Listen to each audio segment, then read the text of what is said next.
En el nombre del Padre, y del Hijo, y del Espíritu Santo. Amén.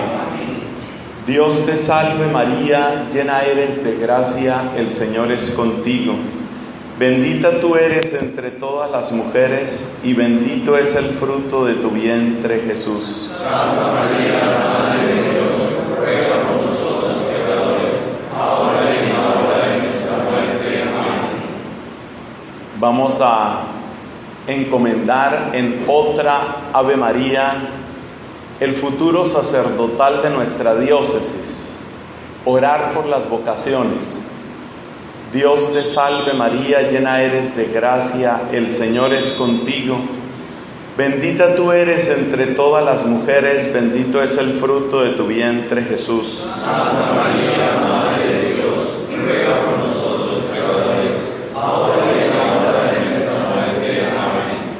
Y nuestra tercera y última Ave María en este momento, por los sacerdotes enfermos o muy mayores, o que están en crisis, en dificultad de cualquier naturaleza. Dios te salve María, llena eres de gracia, el Señor es contigo. Bendita tú eres entre todas las mujeres, bendito es el fruto de tu vientre, Jesús. Santa María, Madre de Dios, ruega por nosotros pecadores, ahora y en la hora de nuestra muerte. Amén. En el nombre del Padre, y del Hijo, y del Espíritu Santo. Amén. Por favor, siéntense. Queridos hermanos, en el contexto del Jubileo de la Misericordia, nos encontramos como hermanos en la fe y en el sacerdocio para redescubrir también nosotros el don de la misericordia. Buscamos una experiencia renovada de este don fundamental de la revelación cristiana para también poder transmitir de manera nueva lo que hemos recibido. Yo quiero empezar con una frase que quizás resume lo que les puedo compartir hoy. Y es que la misericordia es ante todo una mirada. La misericordia no es primero un sentimiento. La misericordia es una mirada. Vayamos a los evangelios y encontremos a Jesucristo frente a las multitudes. Miremos su mirada, que nuestros ojos se detengan en los suyos. Y lo que vamos a encontrar ahí es la expresión y al mismo tiempo la fuente de la misericordia. ¿Cómo miraban a esas multitudes los romanos? Esas mismas multitudes que Cristo veía, ¿cómo las veían los romanos? Tenemos una respuesta. Las miraban a esas multitudes con desconfianza. Estaban frescas las narraciones del tiempo de los macabeos, apenas unos 2 siglos antes. Los romanos miraban a la multitud como una especie de bomba a punto de explotar. O también miraban a la multitud como un recurso económico a través de ese mecanismo que era el cobro de los impuestos. Era lo que hacían los publicanos. O sea que para un romano esa multitud es o una amenaza o una fuente de dinero.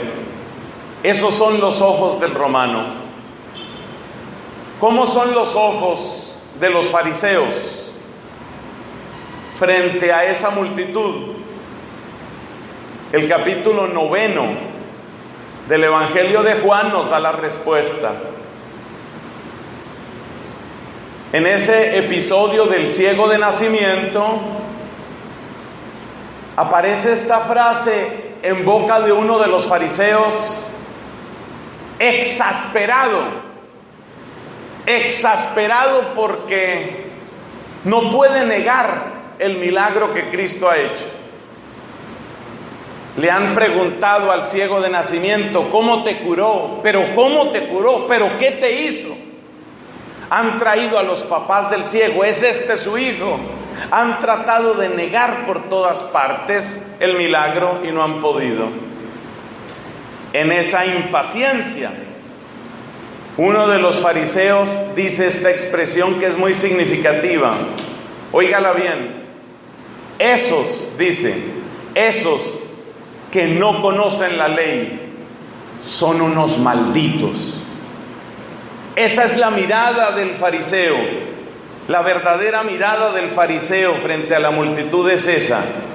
Esos son unos malditos. Están excluidos de Dios.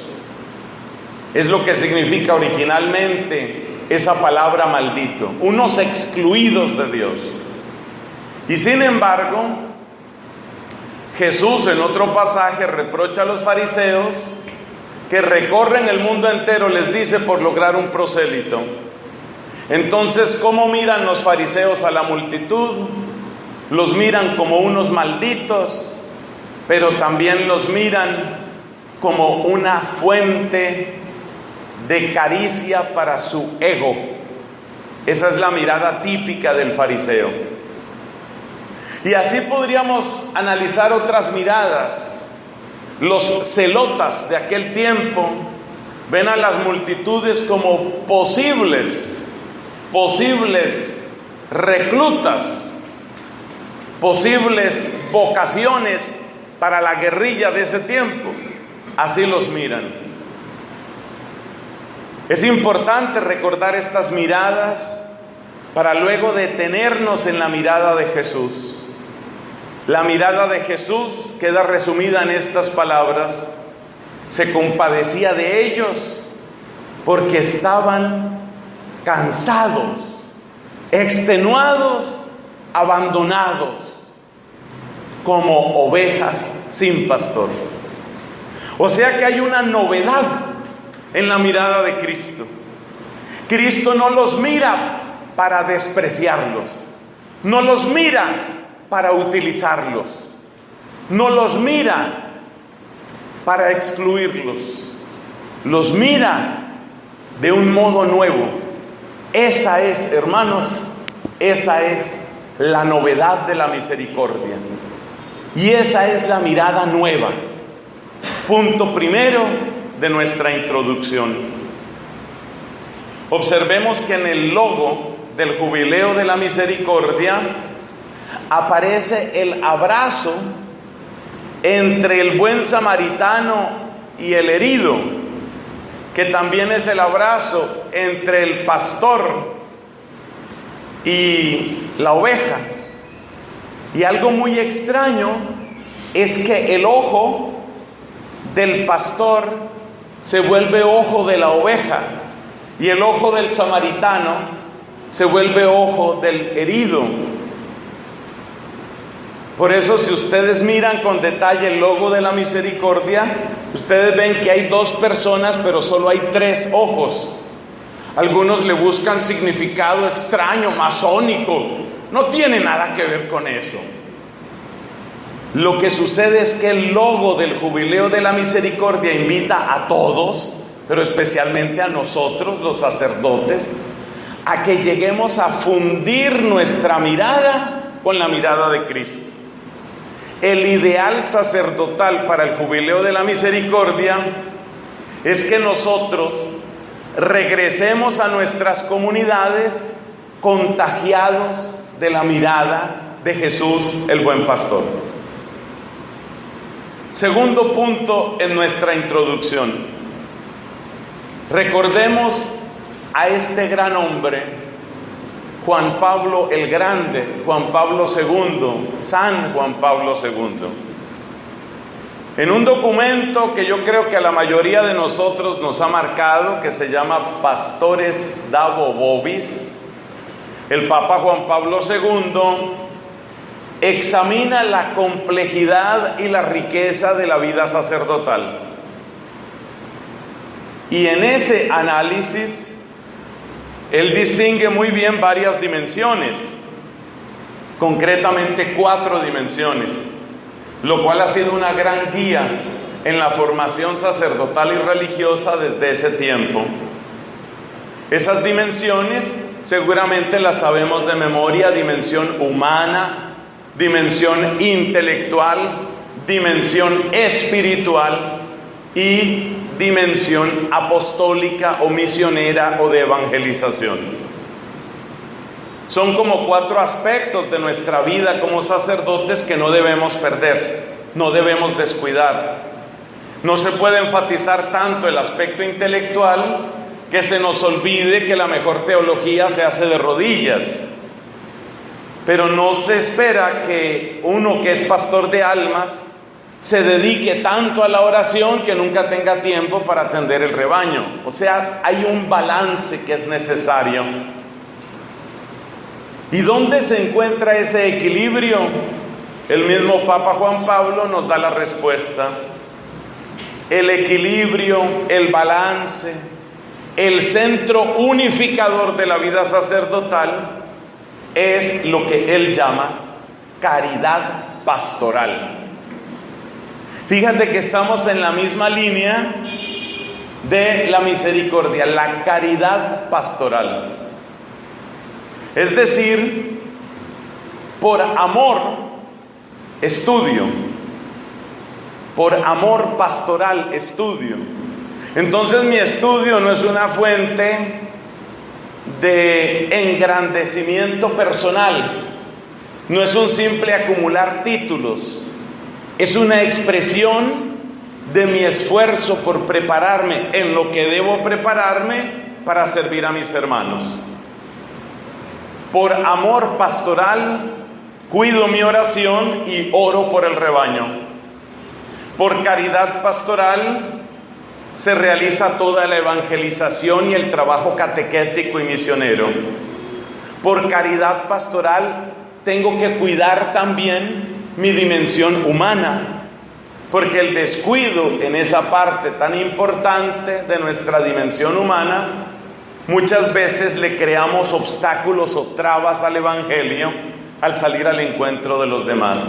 O sea que la caridad pastoral, según Juan Pablo II, es el corazón palpitante, es el centro unificador.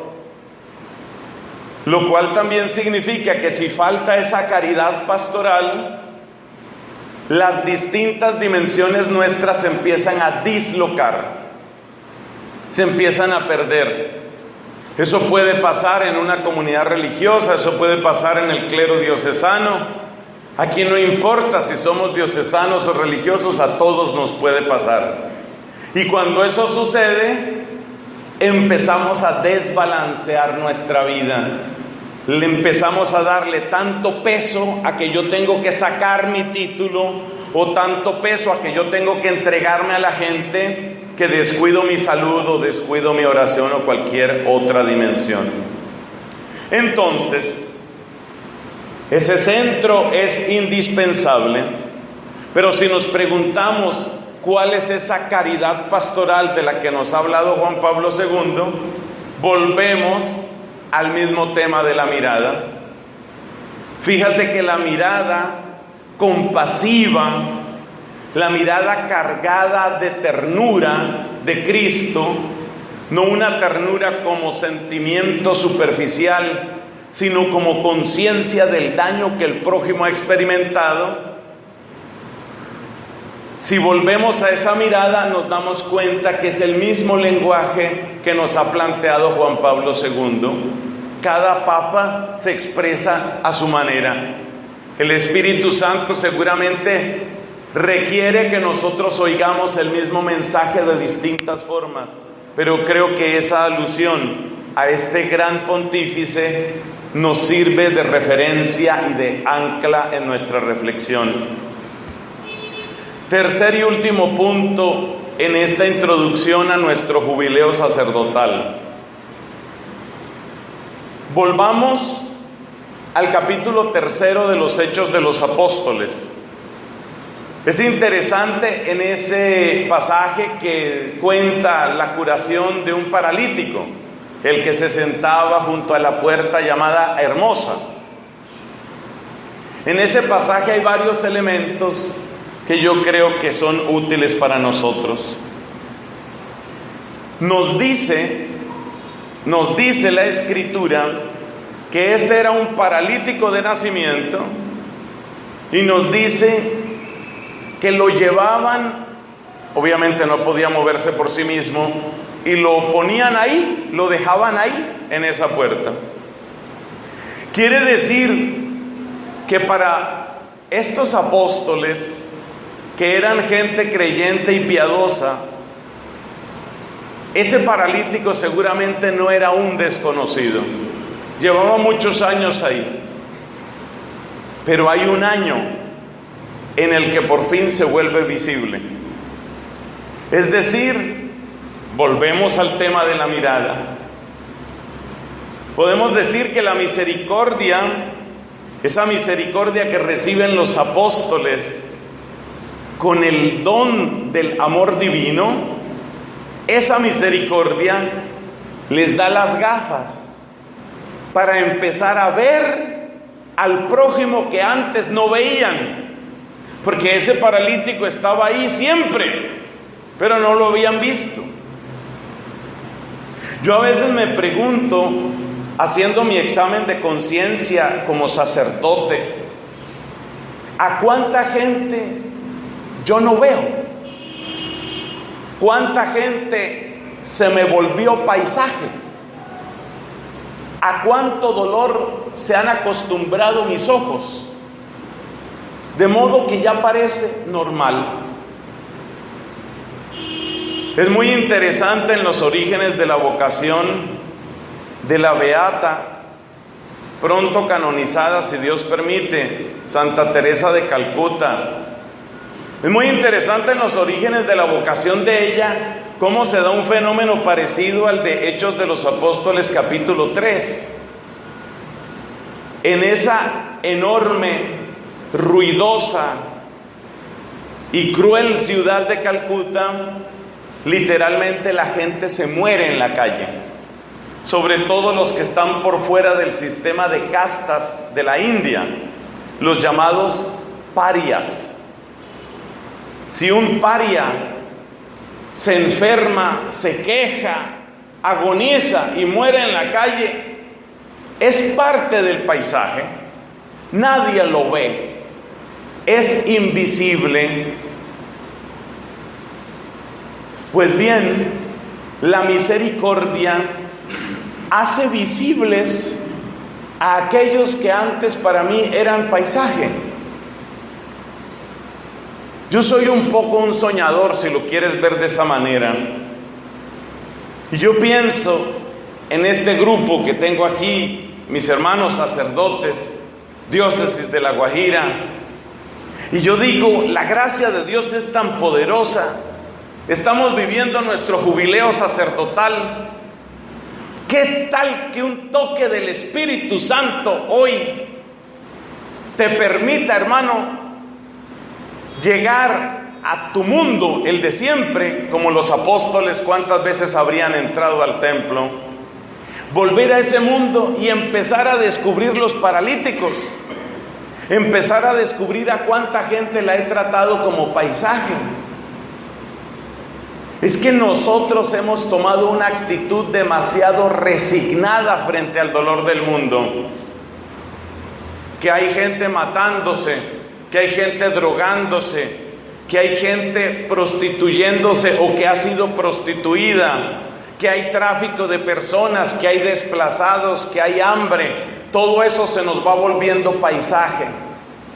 Podemos decir que la renovación en la misericordia es una especie de santa rebeldía que hace que uno recupere la capacidad de extrañarse frente al dolor. ¿Por qué este hombre está aquí? ¿Por qué esto está sucediendo? Eso es lo que acontece con los apóstoles Pedro y Juan en Hechos capítulo 3. Pero la misericordia, que es don propio del Espíritu Santo, no solamente les da ojos nuevos para ver lo que antes no veían, sino que también les da a ellos, a Pedro y a Juan, les da una nueva riqueza.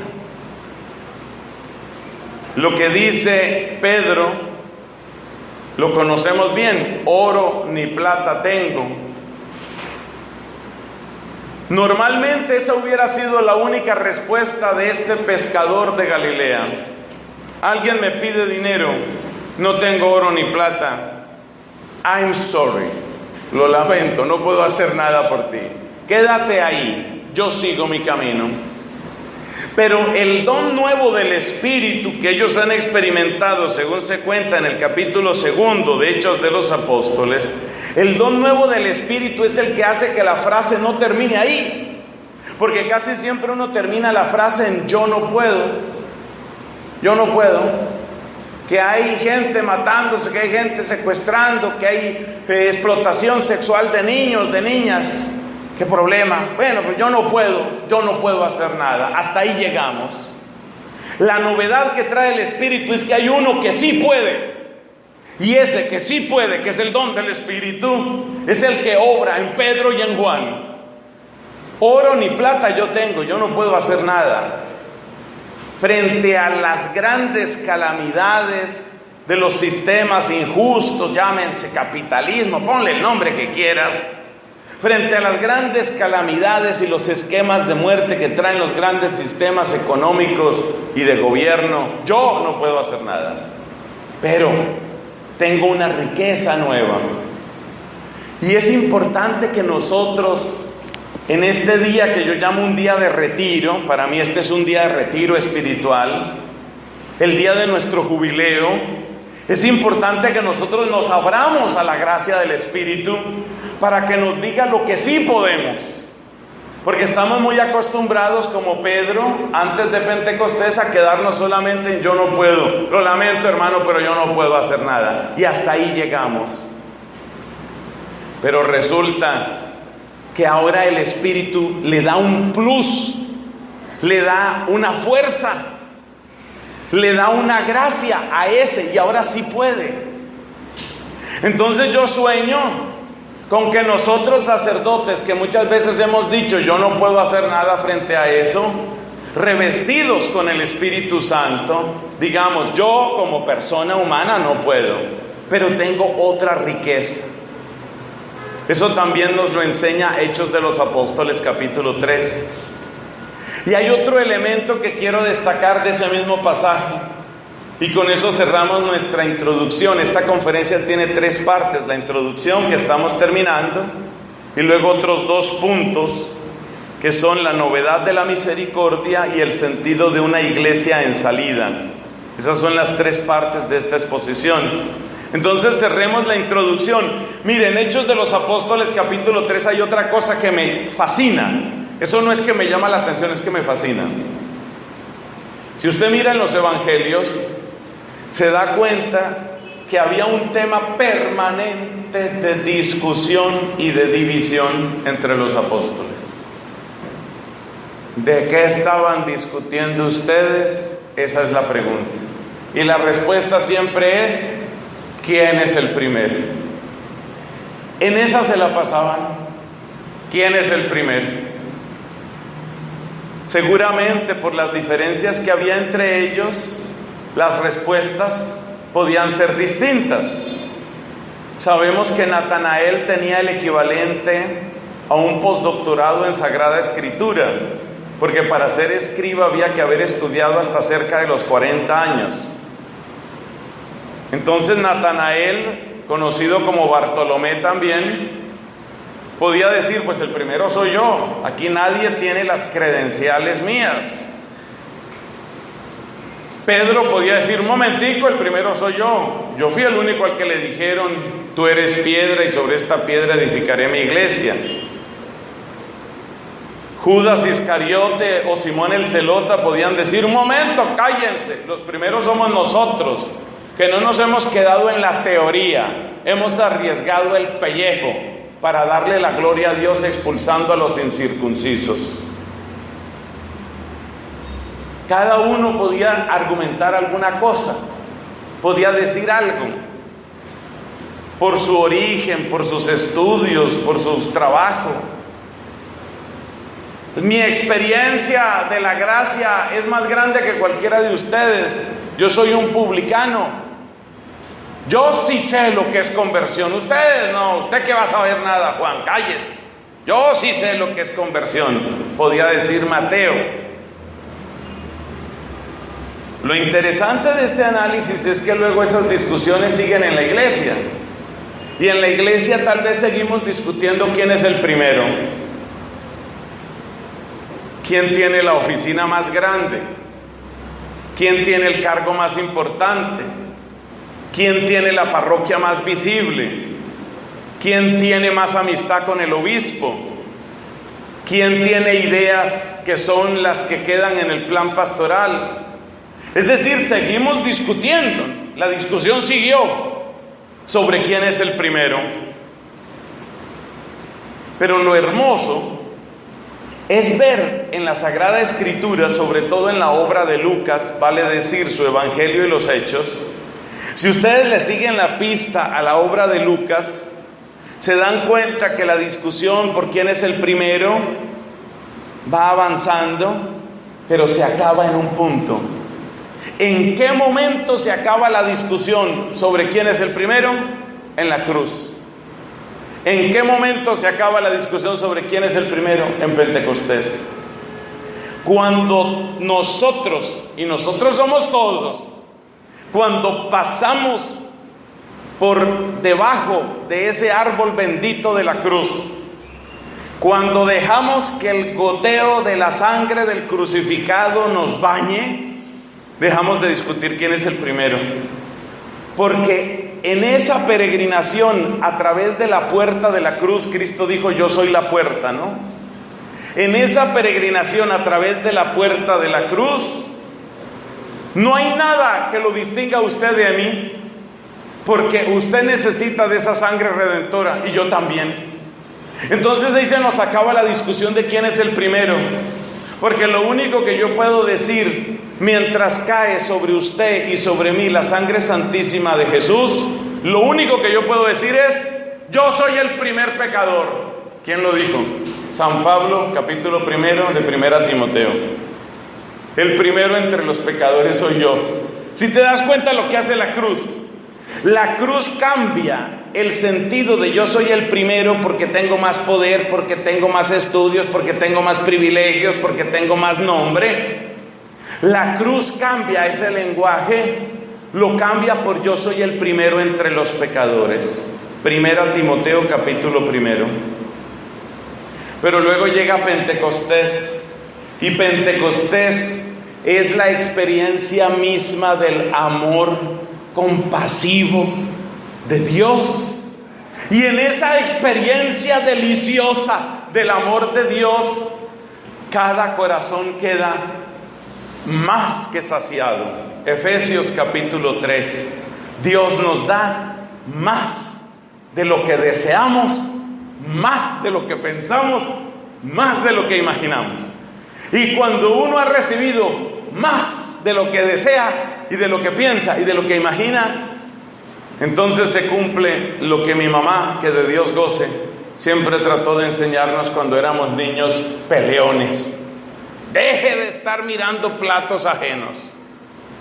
En mi casa fuimos 4 hijos, todos varones. No se sabe quién era más envidioso, creo que yo. Y entonces, ¿cuál es la maña de todo niño pequeño cuando sirven una cosa deliciosa? Cuando sirven un plato bien rico, estar mirando el plato ajeno. ¿Y por qué? ¿Y por qué a mi hermano le diste más? Mi mamá siempre trató de educarnos, algo espero haber aprendido: dejen de estar mirando platos ajenos. Bueno, con la abundancia del Espíritu Santo se le quita a uno la maña de ver platos ajenos. con la abundancia, con la experiencia de abundancia de amor y de misericordia que da el Espíritu, a uno se le quita esa maña de estar comparando y mirando platos ajenos. Y eso es fundamental para construir iglesia, para que la iglesia sea una realidad posible y visible y sobre todo creíble. Para que la iglesia sea creíble es indispensable eso. Haga el experimento, usted que es amante de la Biblia, tome la obra de Lucas o tome el conjunto de los evangelios y del Nuevo Testamento. Usted verá que después de la cruz y Pentecostés no hay una sola discusión sobre quién es el primero. Se acabó ese problema. Ese problema lo desterró ¿qué? El don de la sangre de Cristo y el don del Espíritu del Señor. Entonces, los 3 puntos de nuestra introducción, ¿cuáles han sido? La mirada del Señor, en primer lugar. En segundo lugar, el recordatorio de la caridad pastoral en Juan Pablo II. Y en tercer lugar, una pequeña lección, una pequeña mirada a Hechos de los Apóstoles 3, para que se vea cómo la experiencia de la redención y la experiencia del don del Espíritu nos sacan de esa enfermedad de estar buscando quién es primero. Bueno, entonces pasemos a nuestro segundo punto.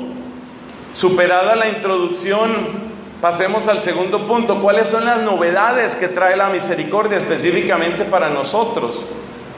Yo creo que ustedes y yo, que llevamos oyendo hablar de misericordia ya como 1 año, y todos los retiros son de la misericordia, las convivencias de la misericordia, los folletos de la misericordia, me hace acordar de un amigo español que, ustedes saben cómo son los españoles para hablar, que dice, pues yo voy a poner en pausa ya el tema de la misericordia por lo menos hasta el año entrante, como quien dice ya estoy hasta aquí.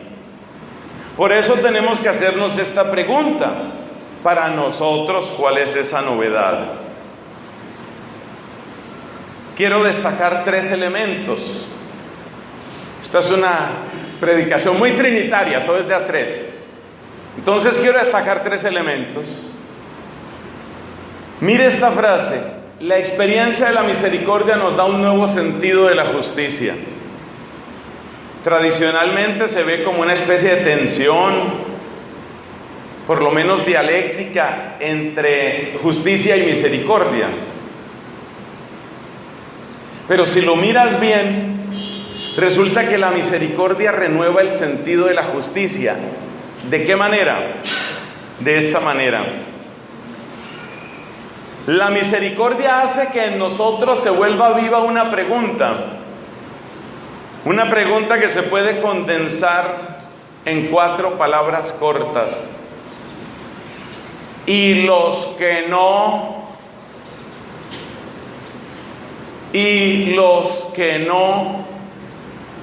¿qué quiere decir esa pregunta? Esa pregunta se siente muy bien en un lugar como el que estamos. Tierra propiamente misionera en muchos sentidos. Y vaya un agradecimiento para todos los que han hecho un camino heroico y generoso en la misión en este lugar, muy particularmente nuestros hermanos capuchinos. ¿Qué quiere decir la pregunta y los que no? Esa pregunta quiere decir, ¿qué pasa cuando yo comparo las oportunidades, por ejemplo, de fe, de formación, que tienen algunos, mientras que otros no tienen? Pensemos en las poblaciones retiradas, olvidadas, excluidas. Y la pregunta es, ¿por qué unos sí tienen derecho y otros no? Esa es la pregunta. ¿Por qué unos sí y otros no? Y esa es una pregunta que tiene que ver con la justicia. ¿Es justo, por ejemplo, que una persona, si está en un gran centro urbano, y los grandes centros urbanos coinciden con grandes centros eclesiásticos, arquidiócesis, facultades de teología, centros catequéticos, centros bíblicos. ¿Por qué? Si una persona está en uno de esos grandes centros, casi que puede escoger 8, 10, 15 cursos bíblicos. ¿Y por qué el que está en las afueras no puede? ¿Por qué ese no tiene nada? ¿Por qué a ese no le llega nada? Entonces la misericordia renueva el sentido de la justicia, porque nos invita a preguntar si es justo que una persona simplemente porque es pobre, o porque está en un lugar distante, o porque pertenece a otra cultura, o porque pertenece a otra etnia, a ese sí no le toca su porción bendita de la sangre de Cristo y su experiencia de la redención. Esa es la pregunta. Esta santa colombiana, bendita su memoria, Santa Laura Montoya, se hacía esa pregunta. ¿Usted sabe de dónde viene ella? Ella viene de un departamento de Colombia colmado de clero, colmado de predicación, colmado de sacramentos, devociones, procesiones, novenas, santuarios. Ese es el mundo de Laura Montoya Upegui. Ese es el mundo de ella. Es decir, ella nace y crece y se forma en medio de una abundancia material, porque sabemos que la familia tenía recursos, pero también abundancia en la fe, rodeada de santuarios, parroquias, buenos predicadores, según pues el modelo de la época, claro está. Nació ella en 1874, para que recordemos. Pero según el modelo de la época, ella conoció la abundancia. Pero ¿qué es lo que la saca a ella de esa abundancia de fe y de esa prosperidad material tan propias de su Antioquia querida? ¿Qué es lo que la saca de ahí? Que ella se hace esta pregunta. Oiga, ¿y quién le está llevando esta noticia? ¿Quién le organiza las procesiones? ¿Quién hace la exposición del Santísimo Sacramento? En los indígenas del Amazonas, en los indígenas del Catatumbo. ¿Quién lleva la noticia allá? O sea, ¿por qué ellos no tienen derecho? ¿Por qué si uno nació en Jericó, o nació en Bello, o nació en Medellín, el mundo que ella conoció? ¿Por qué si uno nació en Jericó o en Medellín, o en Sabaneta, o en Envigado, tiene el derecho de disfrutar todos estos banquetes espirituales? Pero si resulta que naciste en el Tarra, o en Baupés, o si naciste en el Amazonas, no tienes derecho. ¿Por qué? Hay una injusticia ahí. Lo mismo que uno se pregunta, ¿por qué hay agua potable en unos sitios y no en otros? También tiene que preguntarse, ¿por qué se predica tanto el evangelio en ciertos centros y no en otros? Antes de venir aquí, estaba compartiendo unos días de formación y de predicación con un grupo laical en Bucaramanga, y hablábamos de muchas cosas, porque fueron varios días de reuniones y de retiros. Y me comentaban ellos lo que sucede con los cantantes católicos. Resulta que también con los cantantes católicos pasan cosas así. Todos hemos oído hablar de la hermana Glenda, todos hemos oído hablar de Martín Valverde, por mencionar solamente dos. Muchos habrán escuchado de John Carlo o de Alfareros, grupos que son más o menos conocidos, Son by Four. Pero ¿cuál es el punto? ¿Cuánto vale traer a Martín Valverde? Millones y millones y millones. No tengo nada contra él, de hecho somos amigos. Una amistad cibernética con Martín Valverde. Y el hombre ha querido honrarme difundiendo en su propio Twitter muchas de las predicaciones que ofrezco. Con él como persona no tengo nada, y yo entiendo perfectamente su trabajo, y lo felicito y lo bendigo. Pero resulta que Martín Valverde no puede ir a muchos sitios. Eso nos debe hacer pensar.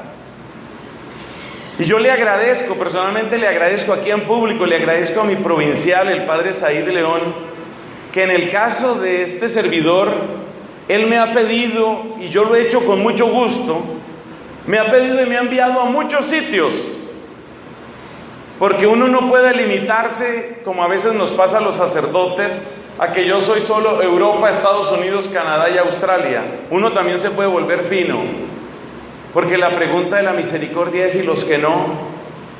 ¿Y los que no qué? Entonces fíjate cómo cuando uno tiene una experiencia de misericordia se le renueva el sentido de la justicia, y uno entiende que por justicia, como quien dice, no te creas gran cosa, estás haciendo un acto de justicia.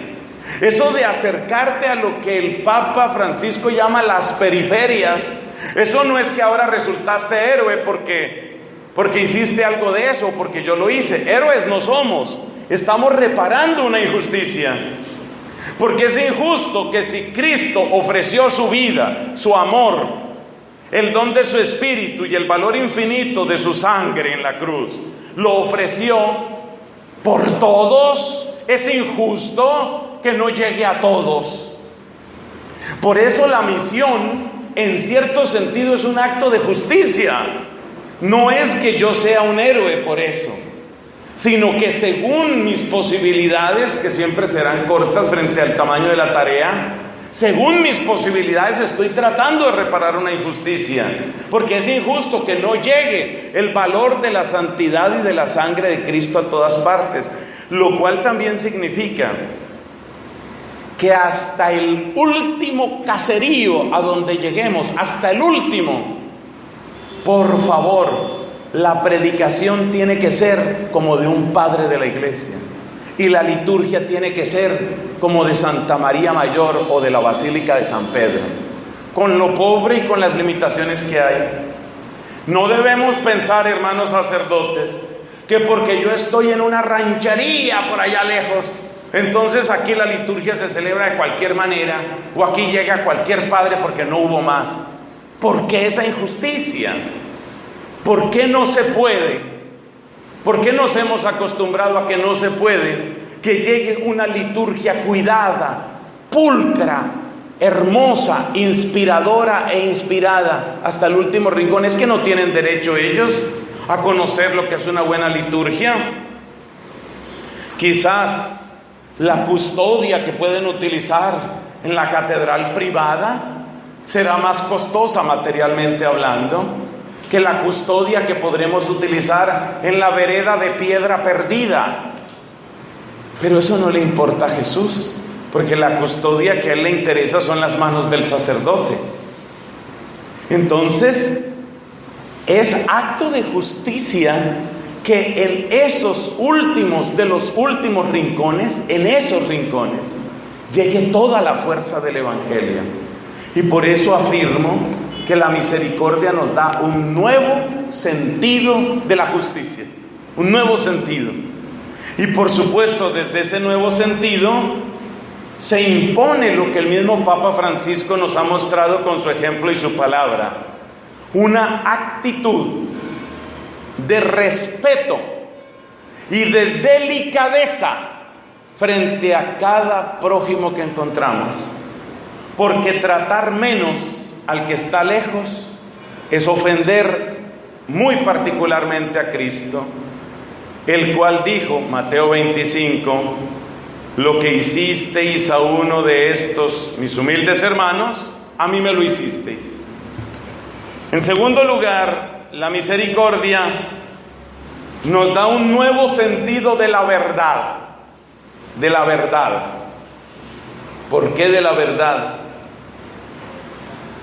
Porque si tú buscas teológicamente hablando, exegéticamente hablando, estoy hablando desde la Biblia y desde la teología sistemática, si tú buscas cuál es la categoría central del Nuevo Testamento, llegarás a una palabra que en español decimos gracia, y que en griego del Nuevo Testamento se dice charis.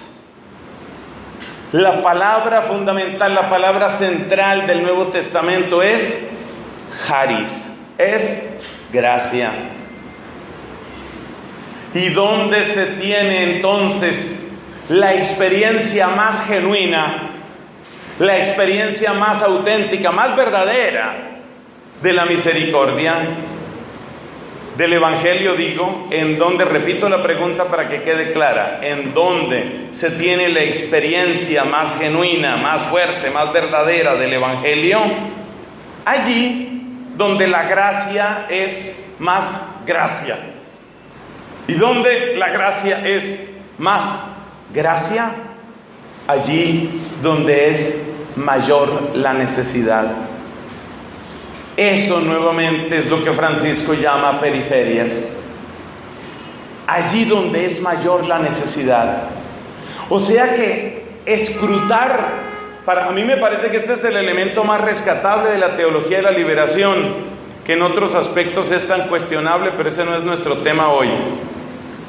Varias veces me han preguntado, incluso en entrevistas, me han preguntado: ¿usted qué opina de la teología de la liberación? Normalmente lo que hago es presentar una serie de reparos, nada que sea novedad mía, sino lo que ya ha dicho la Iglesia, el problema de un análisis que se basa fundamentalmente en lo económico y bueno, las demás cosas. Yo presento siempre las limitaciones de la llamada teología de la liberación, pero también presento este aspecto que me parece que es el más hermoso y el más rescatable de la teología de la liberación. ¿Cuál? Que en la teología de la liberación se busca qué es lo que percibe, qué es lo que ve ese pueblo que ha sido tantas veces excluido. Dicho de otra manera, cómo se ve el Evangelio desde abajo, cómo se ve desde la exclusión, cómo se ve desde el despojo, cómo se ve el Evangelio desde ahí.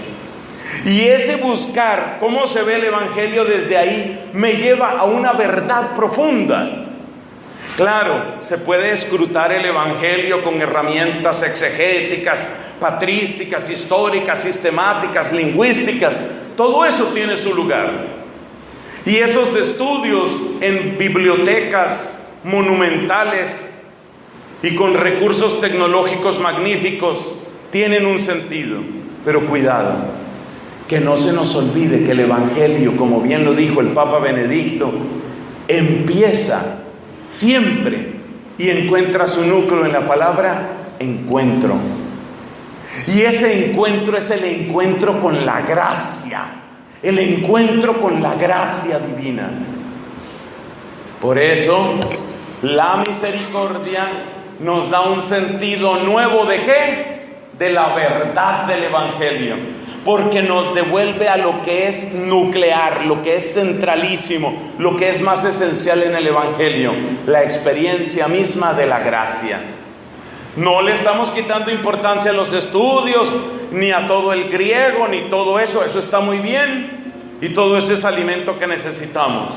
Pero que no se nos olvide que es la experiencia radical de la gracia la que nos puede revelar por dónde es que va el Evangelio. ¿Por dónde va?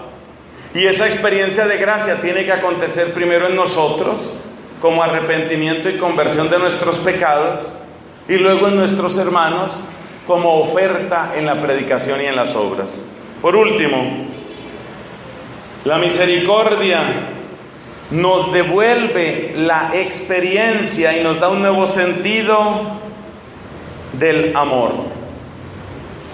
El amor como crear el bien, hacer posible el bien. Esto es muy importante porque hoy se está enfatizando demasiado el tema de la misericordia como acogida, y luego se pasa de hablar de la misericordia como acogida a la misericordia como aceptación, y luego de la misericordia como aceptación se pasa a la misericordia como no conversión, que es exactamente la negación del Evangelio. Yo voy a citar un caso específico para que nos entendamos de qué estamos hablando. Tomemos el caso de las personas que están en la práctica de la homosexualidad. Hay que acogerlos, hay que aceptarlos. Pero llega el momento en el que el lenguaje se plantea casi como: no pretenda cambiarlos, déjelos como está, apruebe su estilo de vida. Dese cuenta que es muy fácil pasar de la acogida a la aceptación y de la aceptación a la complicidad. Eso es lo que quiero destacar. Cuidado con esos pasos. Y lo mismo puede pasar con el problema, porque es un problema, el pecado siempre será un problema, del adulterio. Hay que acoger, hay que incluir al adúltero. No debe sentirse excluido, hasta ahí vamos de acuerdo. Hay que acoger. Ya cuando pasas al verbo aceptar hay que tener mucho cuidado, porque efectivamente queremos aceptar al adúltero, pero no queremos aceptar al adulterio. Lo de San Agustín, ¿no? Misericordia con el pecador, pero claridad frente al pecado. Entonces fíjate el problema, que una malentendida misericordia va siguiendo esta cadena: acoger, aceptar, ser cómplice. No, ese no es el camino. Ese no es el camino. Entonces, por eso es importante volver al Evangelio, para darnos cuenta de que Cristo jamás dejó a las personas como las encontró. O sea, la misericordia es transformante. Hay una frase que vengo repitiendo en estas últimas misiones que Dios me ha permitido. Esa frase es: Cristo me acepta como soy, pero no me deja donde estoy. Entonces sí a la acogida a todos, al mafioso, al drogadicto, al que está por su historia personal o por lo que sea en la práctica homosexual. Claro, hay acogida, claro que sí. Cristo me acepta como soy, pero no me deja donde estoy. Por eso la verdadera experiencia de la misericordia, si vamos a los evangelios, no hay ideologías. Cuidado con las ideologías. Si vamos al evangelio, nos damos cuenta que en el evangelio la misericordia siempre es transformante. El evangelio siempre produce, genera y establece un bien, siempre restituye un bien. Entonces, resumen de esta parte: ¿cuáles son las novedades para el jubileo sacerdotal? Novedades en esto de la misericordia. Respuesta: primero, un nuevo sentido de la justicia. Preguntarnos, ¿y los que no? Porque hay gente que no tiene derecho a una misa bien celebrada, porque hay gente que no tiene derecho a oír una homilía bien hecha, pulcra, bella, santa, inspiradora. ¿Por qué no?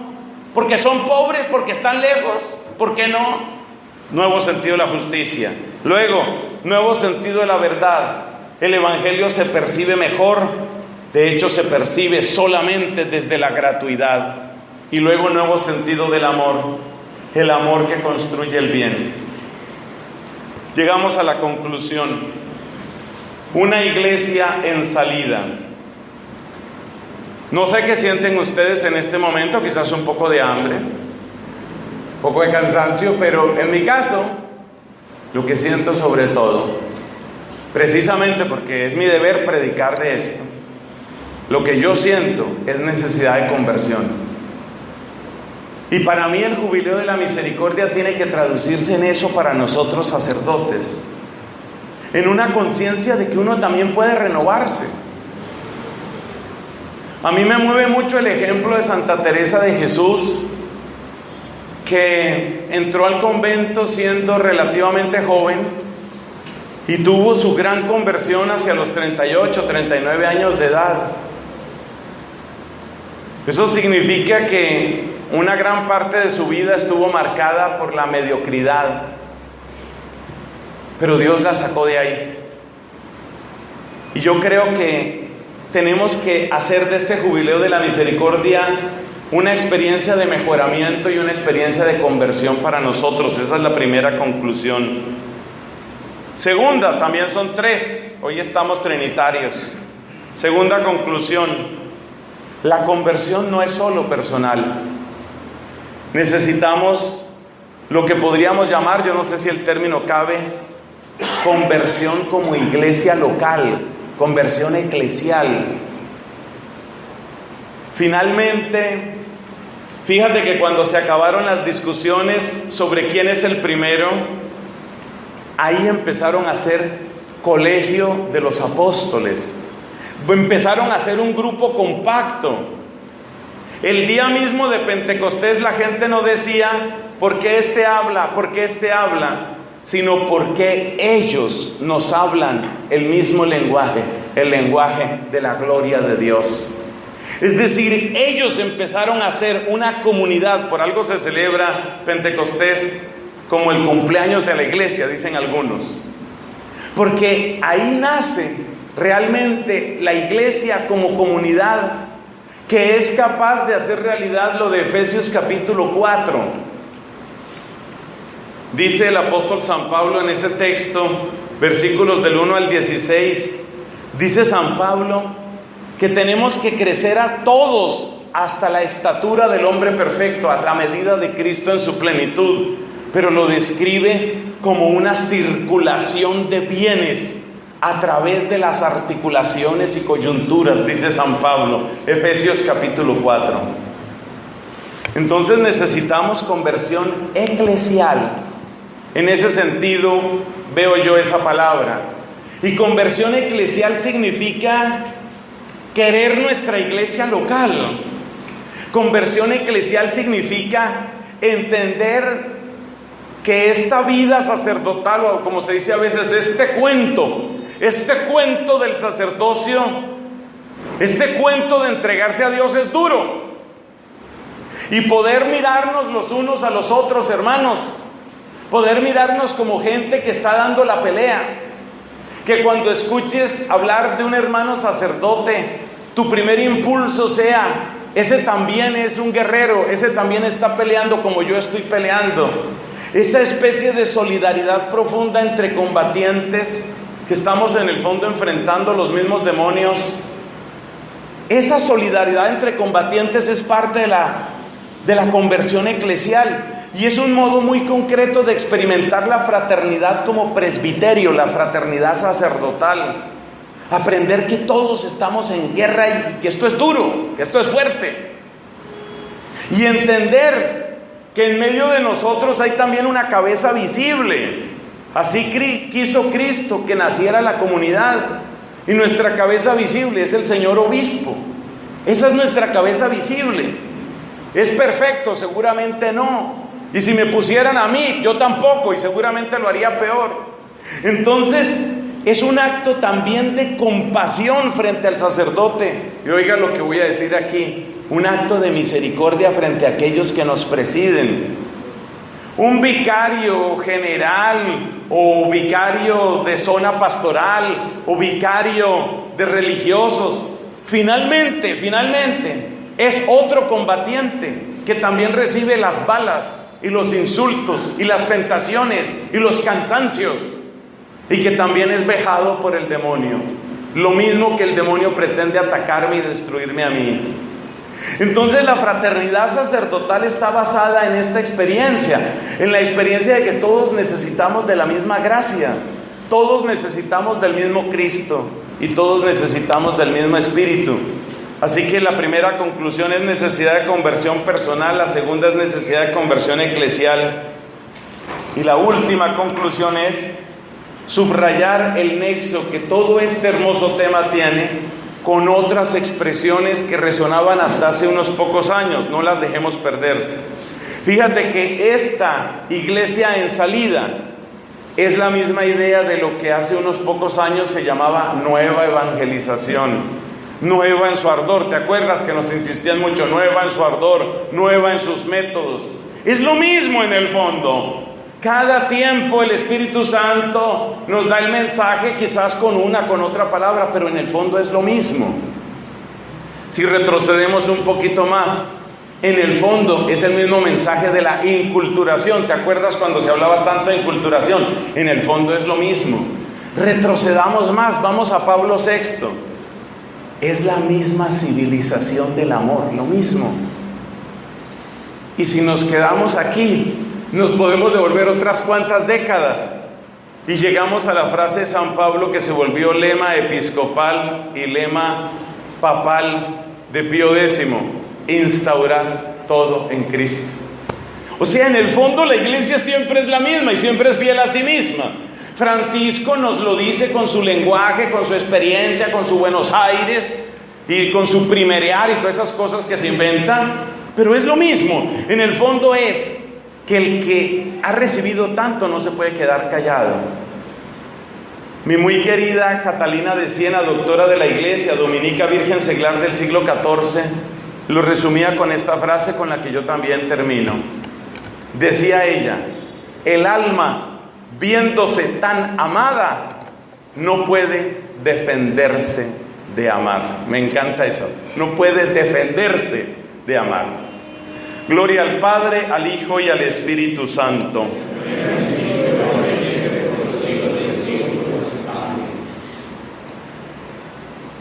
Les voy a hacer una invitación, quedémonos 1 o 2 minutos aquí, en silencio, por aquello de la parábola del sembrador. Acuérdese que cuando hay una predicación siempre el enemigo quiere llevarse la semilla para que se pierda, ¿no? Quedémonos un minutico, 2 minuticos aquí en silencio, pidiéndole a Dios por nuestra diócesis, pidiéndole a Dios que su palabra, yo no importo acá, que su palabra, la de Él, penetre en nuestros corazones y haga obra en nosotros.